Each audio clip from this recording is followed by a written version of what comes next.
Bismillah. Assalamualaikum warahmatullahi wabarakatuh. Alhamdulillah hamdan katsiran tayyiban mubarakan fihi kama yuhibbu rabbuna wa yarda. Asyhadu an la ilaha illallah wahdahu la syarika lah wa asyhadu anna Muhammadan abduhu wa rasuluhu la nabiyya ba'dah. Allahumma salli wa sallim ala nabiyyina Muhammad sallallahu alaihi wasallam. Alhamdulillah, Allah subhanahu wa ta'ala senantiasa melimpahkan nikmat kesehatan kepada kita, memberikan kita kemudahan sejenak duduk menuntut ilmu setelah kita salat di awal waktu. Semoga Allah subhanahu wa ta'ala mempermudah langkah kita menuju surga kelak di hari kiamat. Pada pertemuan kali ini, setelah sebelumnya kita selesai mengupas terkait dengan adab waktu-waktu makbul berdoa, kali ini kita akan masuk di pembahasan orang-orang yang doanya terkabul. Jadi kita itu bisa merancang diri kita jadi orang yang doanya terkabul setelah kita memilih waktunya, lalu pembukaannya juga kita ngerti. Maka yang paling penting itu adalah kita perhatiin juga kapan, atau kita bisa menyiapkan, memilih waktu agar kitanya sendiri termasuk orang yang makbul doanya. Ada penjelasan kurang lebih sekitar antara, ada yang mengatakan 30, ada yang mengatakan 50 orang doanya makbul. Tapi di sini kita akan singgung beberapa poin untuk orang-orang yang doanya makbul. Yang pertama adalah seorang muslim yang berdoa untuk saudaranya sesama muslim yang lain tanpa sepengetahuan yang didoakan. Nabi SAW bersabda dari Abu Darda radhiyallahu anhu, da'watul mar'il muslim ila akhihi bi dhahril ghaibi mustajabah. Doa seorang muslim tanpa sepengetahuan muslim yang lainnya atau yang didoakan adalah doanya itu mustajab. Jadi ketika kita mendoakan saudara kita tanpa sepengetahuan dia, adalah doa yang mustajab. Inda ra'si malakun muwakkal, di atas kepalanya itu diwakilkan seorang malaikat. Kullama da'a li akhi bi khair, setiap kali dia mendoakan untuk saudaranya itu sebuah kebaikan apapun, qala al malakul muwakkalu bih, malaikat yang diwakilkan kepada itu berkata amin, ya Allah kabulkanlah doanya. Ini kalimat amin itu artinya. Lalu malaikat itu berkata walaka bimithil, dan kamu akan dapatkan sama seperti yang kamu doakan untuk saudaramu. Ini adalah sebuah kondisi yang luar biasa sebenarnya, jamaah rahimani rahimakumullah. Jadi mendoakan saudara seiman adalah perkara yang sangat dianjurkan di dalam Islam, terutama secara khusus memohonkan ampun. Dalam surah Al-Hasr ayat 7 Allah berfirman, alladzina ja'una min ba'dihim yaquluna rabbana ighfir lana wa li ikhwanina alladzina sabaquna bil iman wa la taj'al fi qulubina ghillan lil ladzina amanu rabbana innaka ra'ufur rahim. Jadi di sini secara khusus kita memohonkan ampun untuk saudara kita yang beriman. Nah, di sini kita bisa memanfaatkannya untuk agar diaminkan malaikat. Jadi kalau berbicara di bab doa, kalau kita berdoa sendiri, maka belum tentu diaminkan malaikat. Makanya dulu banyak para ulama, orang-orang soleh sebelum kita itu, kalau mereka punya hajat, mereka itu tidak langsung meminta secara langsung. Contoh misalnya antum sekarang apa? Ingin dapat jodoh. Mereka nggak berdoa langsung mengatakan ya Allah mudahkan aku mendapat jodoh. Atau mereka kepingin dapat rezeki, misalnya jualannya laris, mereka nggak berdoa langsung mengatakan ya Allah mudahkan jualanku laris. Tapi apa yang mereka lakukan? Mereka doain teman yang sama-sama jualan. Pertanyaannya, mau doain nggak? Apalagi pesaing gitu. Udah sebelah-sebelahan sama-sama jual sepatu gitu kan, mau nggak kita doain gitu. Tetapi ketika kita lapang dada mendoainnya bahwa rezeki kita nggak akan tertukar, maka itu yang menjadikan mereka itu lapang, gampang mendoakannya. Nah, kenapa mereka mengambil manfaat barokah dari didoakan sama malaikat ini? Gitu. Makanya antum yang belum dapat jodoh, ini banyak belum nikah nggak? Banyak. Banyak. Yang kedua ada, yang belum.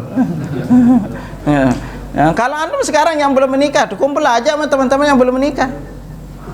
Saling doain. Tapi antum jangan coba-coba doain teman antum yang belum nikah. Kalau antum sering doain dia dapat jodoh, antum juga dapat jodoh lagi gitu. Jangan jadiin modus nanti gitu. Karena antum akan diaminkan malaikat gitu. Kalau antum sekarang kepingin rezeki antum lapang, anak antum dapat juara atau dimudahkan misalnya urusannya, ya saling doain aja sama teman sekantor, misalnya teman sekantor, antum sama-sama punya proyek, sama-sama punya tugas gitu kan, apalagi bagian marketing, ya udah saling doain aja sama teman. Karena kalau kita udah sering saling mendoakan satu dengan yang lainnya, maka akan hilang dari diri kita itu sifat iri dengki sama saudara kita. Nanti ini lebih cepat dapat urusan selesai, atau mungkin gaji lebih gede, kitanya yang iri. Kenapa sih dia gajinya lebih gede? Saya udah bekerja sekian-sekian, kok gaji saya masih kecil aja? Makanya kalau berbicara kerja dengan gaji, akhi, antum ingat baik-baik. Di perusahaan itu, gaji kita itu tergantung dari seberapa besar kontribusi kita kepada perusahaan. Makanya antum kalau kepingin gaji antum gede, tanyain di perusahaan itu mana posisi bagian yang paling besar memberikan kontribusi. Makanya kenapa marketing itu selalu gaji lebih gede? Karena kontribusinya besar. Kalau antum hanya berpangku di belakang meja, ya wajar gajinya itu kecil. Tanyain perusahaan. Antum bisa bertanya. Satu pertanyaan apa? Tanyain ke perusahaan. Mana satu hal di dalam pekerjaan ini yang saya lakukan akan memberikan kontribusi terbesar kepada perusahaan? Dalam kontribusi apa? Antum tanyain kontribusi mana yang diharapkan. Makanya kontribusi kita itulah yang menjadikan secara gaji itu lebih besar. Nah, tinggal antum bertanya. Lalu apa kalau dia agak kelihatan sulit? Tanyain ilmu apa yang dibutuhkan untuk memberikan kontribusi ini sehingga lebih maksimal. Lalu antum kalau enggak saling doain dengan teman, satu dengan lainnya saling doain, apalagi yang untuk kebaikan gitu. Antum lihat teman lagi belajar taklim, baca Quran, dia belum bisa, antum bantu dia doa, walaupun hanya sekedar doa. Masa sama doa aja pelit? Antum itu cuma angkat tangan. Makanya doa ini untuk mendoakan saudara seiman itu butuh keikhlasan. Kalau doa aja yang tidak mengeluarkan duit antum pelit, apalagi ngeluarin duitnya gitu. Ini hanya kita ngangkat tangan, butuh hanya keikhlasan untuk mau saling mendoakan. Kalau antum lihat teman antum jarang sholat berjamaah, doain dia agar dia sholat berjamaah. Kalau antum lihat teman antum sakit, doain dia. Karena ketika antum berdoa dia sembuh, sehat, antum juga diaminkan malaikat karena akan dapat kesembuhan dan kesehatan juga. Nah, makanya antum kepingin naik jabatan, gampang. Siapa yang kepingin naik jabatan, tanya, doain teman. Jangan bawanya saling iri dengki aja gitu, iri kepada temannya yang dapat rezeki lebih gitu. Orang beli mobil baru, dia yang panas dingin gitu kan gitu. Akhirnya apa? Nggak sembuh-sembuh, antum akan sakit-sakit terus.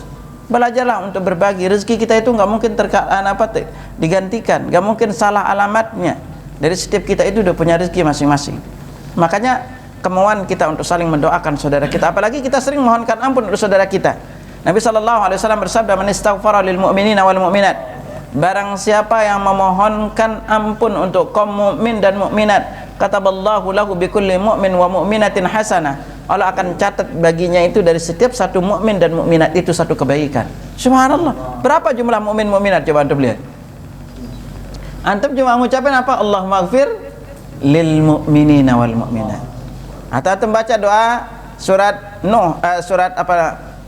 Ibrahim ayat 41, Rabbana ighfirli wa liwalidayya walil mu'minina yauma yaqumul hisab. Hanya kita baca itu berapa banyak kebaikan yang kita dapatkan. Gitu. Nah, ini jadi belajarlah untuk selalu sering mendoakan saudara seiman. Apapun. Antum melihat dia misalnya banyak berbuat maksiat, doain dia agar dapat hidayah. Antum misalnya lihat dia berbuat curang, doain agar dia dapat hidayah.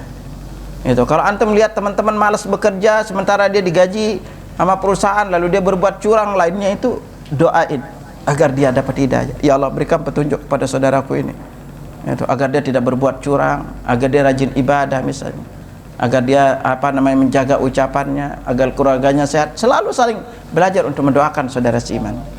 Lalu diantara orang yang kedua doanya makbul itu adalah orang yang dizalimi. Ibn Abbas radhiyallahu anhu, diriwayatkan hadis dari Ibn Abbas radhiyallahu anhu, Nabi sallallahu alaihi wasallam pernah mengutus Muadz ke Yaman. Lalu beliau berwasiat, di antara wasiat beliau, wattaqi da'watal madlum, dan takutlah kamu terhadap doanya orang yang dizalimi. Fa innaha laisa bainaha wa bainallah ijab, karena sesungguhnya tidak ada penghalang antara doanya itu dengan Allah. Ya. Di sini apa juga? Dalam hadis lain Nabi sallallahu alaihi wasallam menjelaskan kepada kita, walau min kafir, walaupun yang berdoa itu adalah orang kafir. Gitu. Bahkan walaupun itu orang yang banyak berbuat maksiat, karena Nabi SAW bersabda, da'watul madlum mustajabah wa in kana fajiran, doa orang yang dizalimi itu adalah mustajab walaupun dia itu seorang durjana, banyak berbuat maksiat. Fafujuruhu ala nafsih, karena perbuatan dosanya itu adalah akan tanggungan dirinya sendiri. Jadi jangan kita pernah berbuat zalim kepada orang. Itu apalagi sampai mengambil tanah orang lain. Nabi sampai sabdakan, man akhadha shibra minal ardi bighairi haqqih, barang siapa yang mengambil sejengkal tanah yang bukan haknya, tuwiqahu fi sabi ardin yaumal qiyamah, maka dia akan dikalungkan 7 lapis bumi kelak di hari kiamat. Antum lihat kalau jadi pimpinan karyawan antum, ada enggak antum zalimi? Jangan sampai nanti pilih kasih. Itu bukan lagi kinerja yang dilihat, tapi pilih kasihnya. Atau antum sampai tahan haknya. Itu. Apalagi misalnya ke supir atau ke yang bantu kita di rumah atau kepada teman. Itu. Apalagi kita yang mampu bayar hutang lalu nggak mau bayar utangnya. Itu. Karena Nabi sabdakan, matul ghani zulmun, menunda pembayaran utang bagi orang yang mampu itu bentuk kezaliman. Padahal dia mampu, dia tunda. Padahal awalnya minta itu untuk dikasih pinjaman, bayarnya yang telat. Padahal dia mampu. Dia keliling ke sana kemari, beli HP baru, beli baju baru lainnya. Itu. Bahkan kalau kita punya banyak hutang, lebih dianjurkan untuk didahulukan dibanding umrah, bahkan dibanding sedekah pun. Karena jadi jangan kita menzalimi saudara kita. Itu. Sampai-sampai di dalam perkara saudara kita itu yang seiman, kita sembunyiin barangnya aja itu kita dilarang. Nggak boleh disembunyiin barangnya, walaupun dengan iseng-iseng gitu. Nah, ini makanya berhati-hatilah doa orang terzalimi. Siapapun, antum misalnya jadi pimpinan, mentang-mentang punya jabatan, lalu pingin perluas tanahnya, lalu buat sertifikat palsu demi untuk mendapatkan tanah tersebut, lalu kita ambil hak saudara kita dengan cara yang zalim. Itu. Makanya ini semua, akhi, apalagi antum jadi pimpinan proyek misalnya. Itu. Nah, makanya kezaliman ini rawan di hari kiamat. Karena Nabi SAW bersabda, ittaqu zulma, takutlah kalian kepada kezaliman. Itu. Fa inna zulma zulumatun yaumal qiyamah, karena kezaliman itu adalah kegelapan kelak di hari kiamat. Nah, makanya siapapun nih, jangan menyangka bahwa dia itu nggak mampu apa-apa, akhi. Walaupun orang itu lemah, mungkin antum jadi pimpinan, mungkin antum punya kekuasaan, tinggal perintah. Kalau kita sampai orang itu ngangkat tangannya berdoa, Allah kasih antum penyakit, tahan salah satu sarafnya langsung keok, kena stroke,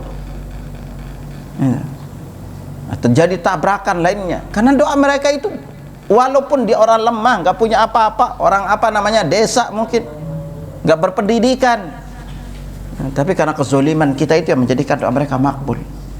Makanya di sini kita diajarkan, sejarah sudah membuktikan setiap orang yang zalim itu hidupnya tidak pernah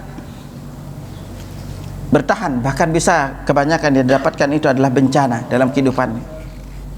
Ini menjadikan kita berhati-hati ya. Kalau kita punya jabatan atau lainnya, jangan pernah menzalimi orang lain. Lalu diantara doa orang yang makbul adalah doa yang baik dari orang tua untuk anaknya. Begitu juga doa keburukan dari orang tua untuk anaknya, dan juga doa orang musafir. Ini satu hadis. Nabi sallallahu alaihi wasallam bersabda, "Thalathu da'awatin yustajabu lahun." 3 doa yang dikabulkan, la syakka fihinna, dan tidak ada keraguan di dalam 3 doa ini. Pertama, da'watul madlum, doa orang terzalimi. Wa da'watul musafir, doa orang yang safar. Nah, kalau antum berbicara safar, selama safarnya itu bukan tujuan maksiat, antum ada tugas kantor atau lagi rekreasi, apalagi kalau safarnya itu adalah haji dan umrah, maka ini akan double untuk dikabulkan doa. Nah, di sini makanya pentingnya untuk kalau antum lagi safar, perhatikan juga adab-adabnya. Ketika safar, ketika antum sholat perjalanan, perhatikan juga. Dan dianjurkan safar itu jangan sendirian, ya. Dianjurkan kalau bisa itu kita berkelompok, apalagi kalau perjalanan sampai beberapa hari, ya. Dan perhatikan juga terkait dengan sholat jamak qasarnya. Nah, selama antum musafir silahkan berdoa, doa antum ini makbul, selama sekali lagi bukan tujuannya untuk maksiat. Wa da'watul walidi liwaladi, lalu diantara doa yang makbul itu adalah doa orang tua untuk kebaikan anaknya. Dalam riwayat lain diriwayatkan Imam Ahmad dan Tirmidzi, ala waladih, doa keburukan juga untuk anaknya, dua-duanya makbul. Makanya kalau antum lagi ada masalah apa, minta didoakan orang tua. Ingat, salah satu di antara yang bisa memudahkan urusan kita itu adalah karena berbakti kepada kedua orang tua. Berbaktinya kita kepada orang tua, ini juga doa kita makbul. Anak yang saleh juga, dijelas lain itu adalah di antara anak yang makbul, doanya adalah orang yang saleh, anak yang saleh. Karena Nabi sallallahu alaihi wasallam bersabda, "Idza matal insanu inqata 'amaluhu illa min thalathah." Apabila seorang manusia meninggal dunia, terputuslah amalnya kecuali 3 perkara. Illa min shadaqatin jariyah, kecuali sedekah jariyah, atau ilmin yuntafa'u bih, atau ilmu yang bermanfaat, awala dan salihin yad'ulah, atau anak saleh mendoakannya. Nah, kita jadi orang tua kita doanya makbul. Kalau orang tua itu pasti makbul. Tapi kalau anak, yang makbul hanya yang soleh aja. Bagaimana kita ngetahui kita itu soleh? Ciri kita soleh adalah rajin mendoakan orang tua. Karena di sini syaratkan waladun soleh yad'ulah, anak soleh yang mendoakannya. Nah, makanya untuk anak kita ya khawatir iman, maka rajin-rajinlah untuk berdoa walaupun kita belum melihat hasilnya sekarang. Bisa jadi nanti dia akan memiliki hasil itu setelah orang tuanya meninggal. Mungkin dia anak tidak mendapatkan hasilnya, tapi Allah karuniakan dari cucunya. Makanya kenapa disuruh kita berdoa untuk orang tua kita? Bilangnya Rabbana ufirli wali walidayya walil mu'minina yauma yaqumul hisab. Kalau anak yang mendoakan orang tuanya, maka orang tua itu akan diangkat derajatnya di sorga. Nabi sallallahu alaihi wasallam bersabda, "Inna rajula turfa'u darajatuhu fil jannah." Seseorang itu diangkat derajatnya di sorga. Yaqul, kemudian dia bertanya, "Ya Rabb, anna li hadza?" Wahai Tuhanku, dari mana aku mendapatkan ini semua? Yuqal, dikatakan padanya, "Bistighfari waladika laka." Karena anakmu senantiasa memohonkan ampun untukmu. Dan kita sebagai orang tua jangan bosan juga untuk mendoakan anak. Apapun kondisinya sekarang, senakal apapun, kita tidak tahu takdir hidupnya. Tugas kita adalah terus mendoakannya. Antum bisa berdoa dengan surah 37 ayat 100, bunyinya apa? Rabbi habli minas salihin. Atau antum bisa berdoa dengan surah Al-Ahqaf ayat 15, bunyinya, ini terutama antum yang sudah masuk 40 tahun, falamma balagha arba'ina sana, Manakala usianya sudah masuk 40 tahun, qala rabbi auzi'ni an ashkura ni'mataka allati an'amta alayya. Itu. Wa ala walidayya, untuk kedua orang tuaku. Jadi kita minta kepada Allah itu agar kita bersyukur terhadap semua nikmat yang Allah berikan kepada kita. Wa ala walidayya, dan kepada kedua orang tua, dan kepada kedua orang tuaku. Wa an a'mala salihan tardahu, dan aku beramal soleh yang dia ridai. Wa aslih li fi dzurriyyati, perbaiki keturunanku. Ini tubtu ilaika wa inni minal muslimin. Ibrahim pun jauh-jauh hari udah berdoa untuk keluarganya. Apa doa Nabi Ibrahim? Rabbi inni askantu min dzurriyyati biwadin ghairi dzi zar'in 'inda baitikal muharram. Wahai Tuhanku, aku tinggalkan itu di antara keturunanku di sisi rumahmu Baitullah Al-Haram. Tujuannya apa? Liuqimus salah, agar mereka mendirikan salat. Faj'al af'idatan minan nasi tahwi ilaih, dan jadikan setiap hati manusia itu condong untuk datang ke sana. Warzuqhum minat tamarat, dan berilah mereka rezeki dari buah-buahan, la'allahum yashkurun, agar mereka bersyukur. Kalau antum lihat ini doa Nabi Ibrahim ini, yang paling ramai itu zaman-zaman sekarang aja, akhi. Ya kan, dengan sarana yang begitu mudah. Rezeki-rezeki Allah udah berikan apapun. Makanya kalau di Arab Saudi, antum mau makan apa aja ada. Buah musim dingin maupun musim panas itu semuanya ada. Karena doa Nabi Ibrahim, warzuqhum minat thamarat, beri mereka rezeki dari buah-buahan, karena di sana tempatnya tandus. Makanya Nabi Ibrahim mintanya adalah buah-buahan. Itu. Jauh sebelumnya baru dikabulkan. Makanya di sini untuk keluarga, untuk keturunan kita terus saja minta. Kalau antum sekarang tidak hafal Quran, coba minta agar ada di antara anak antum, mungkin cucu antum yang akan hafal Quran. Yang penting kita rutin meminta kepada Allah untuk kebaikan anak terutama. Makanya doa untuk anak ini kita disuruh doanya itu yang baik-baik. Jangan hanya didoain untuk dunianya. Lihat doa-doa untuk anak kita. Rabbi ja'alni muqimas salati wa min dzurriyyati. Ya Allah, jadikan aku dan keturunanku adalah orang-orang yang mendirikan salat. Itu. Jadi ini mintanya. Itu. Nabi Ibrahim juga berdoa, wajnubni wa baniya an na'budal asnam. Jauhkan aku dan anak-anak keturunanku dari menyembah berhala. Ini juga doanya. Makanya di sini kita dianjurkan untuk banyak meminta kepada Allah. Apalagi kita sebagai orang tua, jangan pernah bosan untuk meminta kepada Allah. Kita sebagai anak, rajin-rajin terus mohonkan ampun untuk orang tua kita. Apapun kondisi orang tua kita, walaupun antum dulu cuma dilahirin sama ibu lalu dibuang, lalu misalnya dititip di panti asuhan, kita saat ini tidak tahu siapa orang tua kita. Makanya kalau antum tetap doain orang tua antum, Allah tahu siapa orang tua antum. Kalau kepingin bertemu dengan orang tua, berdoa terus agar Allah Subhanahu wa taala ketemukan kita dengan orang tua kita. Orang tua kita itu jasanya tidak terbatas, tidak terbalas jasanya. Itu. Makanya jangan pernah bosan. Kalau kita sebagai anak yang saleh, rajin mendoakan orang tua kita, maka akan berbalik lagi kelak Allah jadikan anak kita itu rajin mendoakan kita. Karena Nabi SAW bersabda, birru aba'akum tabirrukum abna'akum. Berbaktilah kalian kepada kedua orang tua kalian, maka Allah akan menjadikan anak-anak kalian itu berbakti kepada kalian. Kita salah satu bentuk kita berbakti sama orang tua adalah terus mendoakannya. Itu. Kalau setelah dia meninggal dunia, jangan bosan. Tapi kalau orang tua kita, maaf, kalau antum punya orang tua misalnya meninggal dalam keadaan kafir, maka tidak boleh mendoakannya, karena Allah tidak terima. Itu. Allah pun tegur Nabi Ibrahim setelah jelas orang tuanya itu adalah meninggal dalam kafiran. Itu. Ditegur Nabi Ibrahim karena kepingin memohonkan ampun dari orang tuanya. Nah, inilah kita sebagai orang tua, sekali lagi jangan pernah bosan mendoakan. Apa yang antum sekarang doain untuk anak, minta terus sama Allah. Allah yang akan menggerakkan hatinya sambil terus diskusikan ke anak. Kalau antum sekarang kepingin anak antum menjadi penghafal Quran, omongin ke orang tua, ke anak, bantu dia doa, kasih dia semangat agar kelak dia Allah semoga sebelum dewasa itu dia udah bisa hafal Quran. Ya.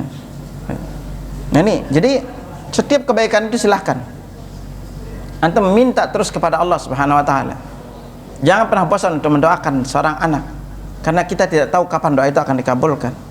Kita sebagai anak udah ngerti, rajin-rajin terus memohonkan ampun untuk orang tua kita, menolong orang tua kita, bahkan menjalin mendoakan orang tua kita ketika dia sudah meninggal dunia. Dengan banyak kita bersedekah, banyak berzikir, karena setiap apapun yang dilakukan oleh seorang anak maka orang tua mendapatkan pahalanya. Lalu di antara orang yang doanya makbul berikutnya adalah orang yang berpuasa. Apalagi kita sebentar lagi akan masuk bulan Ramadan. Nabi sallallahu alaihi wasallam bersabda, "Salatatun la turaddu da'watuhum." 3 kelompok yang doanya tidak ditolak. Siapa mereka? As-saimi hatta yuftir, as-saimu hatta yuftir. Orang yang puasa sampai dia berbuka. Makanya nanti ya selama bulan Ramadan antum itu pilih mana doa yang akan ingin dikabulkan setelah Ramadan. Jadi ini tuh tiap hari antum panjatin tuh doa. Apalagi nanti bertepatan di malam Lailatul Qadar, karena nanti salah satu waktu di antara waktu makbul berdoa itu adalah malam Lailatul Qadar. Malam Lailatul Qadar itu artinya malam perubahan takdir. Takdir itu ada yang yaumi, ada yang hauli. Jadi kalau untuk hauli itu tahunan. Jadi kalau takdir tahunan kita itu diubah di malam Lailatul Qadar. Dan Allah firmankan, "Fiha yufraqu kullu amrin hakim." Pada malam itu turun malaikat untuk mengatur urusan-urusan dengan bijaksana. Karena ini adalah waktu di antara waktu makbul berdoa. Makanya siapkan sekarang, dari sekarang antum bisa banyak minta sama Allah. Makanya ini pentingnya akhi, ketika kita minta kepada Allah, kalau sebuah keinginan itu terus kita minta, maka jangan sekali lagi antum bertanya bagaimana caranya. Kalau di bab doa ini sabar aja, ketika antum minta Allah akan tunjukkan. Kalau antum pikirin sendiri, pusing sendiri gitu kan. Biarkan keajaiban-keajaiban itu terjadi. Kalau antum sekarang kepengen rezeki antum bertambah atau gaji naik gitu kan, makanya biarkan, jangan hanya mengharapkannya itu dari kantor, dari gaji antum. Rezeki itu antum bisa macam-macam lewatnya, ya kan. Bisa jadi antum diminta bantuan sama teman untuk urus satu urusan, lalu pasti dikasih uang. Itu makanya rezekinya akhi, anda ingetin pada antum, jangan membatasi rezeki seolah rezeki itu dari kerja doang. Ini antum keliru di sini. Karena kalau kita batasin rezeki kita dari sana, maka Allah pun akan kasih kita dari sini. Makanya di sini di bulan Ramadan ini akhi, sebelum masuk bulan Ramadan itu antum coba pikirkan apa yang akan antum jadiin rutin minta setiap hari selama 30 hari. Itu. Jadi di sini apa? As-saimu hatta yuftir. Wal imamul adil, yang kedua adalah imam yang adil. Yang ketiga wa da'watul madlum, doa orang yang terzalimi. Lihat, untuk yang terzalimi. Sampai Nabi jelaskan, ya fallahu fawqal ghamam. Untuk orang terzalimi itu Allah angkat doanya itu ke awan. Wa yuftahu lahu wa yuftahala abwabus sama. Ini ada orang zalimi ini udah diangkat ke awan, dibukakan pintu langit. Wa yaqulur rabb, Allah pun berfirman, wa izzati la ansurannaka walau ba'da hin. Demi keperkasaanku sungguh aku akan menolongmu walaupun nanti. Ini janji dari Allah. Makanya di sini kita sebagai seorang muslim, 3 ini juga penting untuk anda selalu ingat. Kalau ingin menjadi imam adil mungkin di antara kita itu sulit, tapi paling tidak kita bisa mulai dari orang yang berpuasa. Anda bisa rutinin itu, apalagi di Ramadan antum bisa banyak minta kepada Allah. Kalau antum bisa puasa Senin Kamis, silahkan lakukan, banyak minta sama Allah. Karena dalam hadis lain juga di antara orang yang doanya makbul adalah orang yang berpuasa sekali lagi sampai dia berbuka. Jadi di saat kita berpuasa doa kita dikabulkan. Di saat berbuka ini saat yang jarang kita pakai berdoa gitu. Maka antum kalau mau berdoa di saat berbuka doa aja, tapi kita kalau udah azan antum minum di saat berbuka nih, jadi antum setelah itu berdoa aja. Kebanyakan kita udah kepikiran berdoa. Dan nikmat yang ada di hadapan. Padahal Nabi katakan, inna lis-saimi 'inda fitri la da'watun ma turad. Jadi sesungguhnya orang berpuasa ketika berbuka memiliki doa yang tidak ditolak. Saat berbuka, ini berarti antum sudah berbuka. Maka setelah berbuka antum batalin lalu angkat tangan berdoa. Itu. Dalam riwayat jelaskan salatatun la yuraddu du'a'uhum. Di antara orang yang tidak ditolak doanya adalah disebut da'watul madlum, dzakiruna Allah katsiran wa dzakiru lillahi katsiran, ada banyak berzikir kepada Allah, orang yang terzalimi, dan juga imam yang adil. Nah, maka dari sini ikhwatul iman rahimakumullah, kita sebagai seorang anak jangan pernah bosan mendoakan orang tua. Jangan pernah bosan untuk mendoakan sesama satu dengan lainnya. Terus aja. Apalagi orang itu misalnya sekarang antum kepingin piutang antum tempat kembali nih. Doain aja dia agar lapang rezekinya. Untuk karena antum kepingin segera dikembalikan uang antum, doain agar dia dapat hidayah. Kalau dia dapat rezeki, insya Allah dia mau balikin. Antum husnuzon aja. Itu. Karena kalau kita udah menolong seorang, maka Allah pun akan membantu kita. Karena Nabi SAW bersabda, "Man kana fi hajati akhihi kana Allah fi hajati." Barang siapa yang senantiasa membantu kebutuhan saudaranya, maka Allah pun akan bantu untuk kebutuhannya sendiri. Itu. Sampai jam berapa? 1. Wallahu a'lam bishawab. Ini udah sampai jam 1. Itu. Insyaallah ini antum bisa terapkan doanya. Sekarang pilih teman antum, mau cita-cita antum tercapai apa? Antum kepengin ganti HP, doain teman antum agar ganti HP. Gampang kan? Itu. Antum kepingin naik jabatan, cari teman yang pengen naik jabatan, saling doain aja. Kalau kepingin antum sekarang tambah rezeki setiap bulan itu misalnya nambah 10 juta, doain aja teman agar rezekinya nambah 10 juta. Gitu. Coba aja akhi, antum buktikan janjinya akan tercapai. Yang penting kuncinya antum percaya apa enggak. Gimana Ustaz, gaji kita 5 juta minta 10 juta? Ya karena antum alasannya gitu, seolah-olah antum batasin kekuasaan Allah gitu kan. Jalannya itu banyak, makanya jangan pernah buka pintu rezeki itu cuma satu arah doang. Biarin pintu rezeki yang lain datang kepada diri antum. Itu bisa dari nolong orang, bisa dari disuruh ini, bisa dapat warisan. Itu tahu antum istri antum dapat warisan, kecipratan juga kan. Itu. Ya. Wallahu alam bissawab. Silakan kalau ada ditanyakan. Ada? Enggak ada.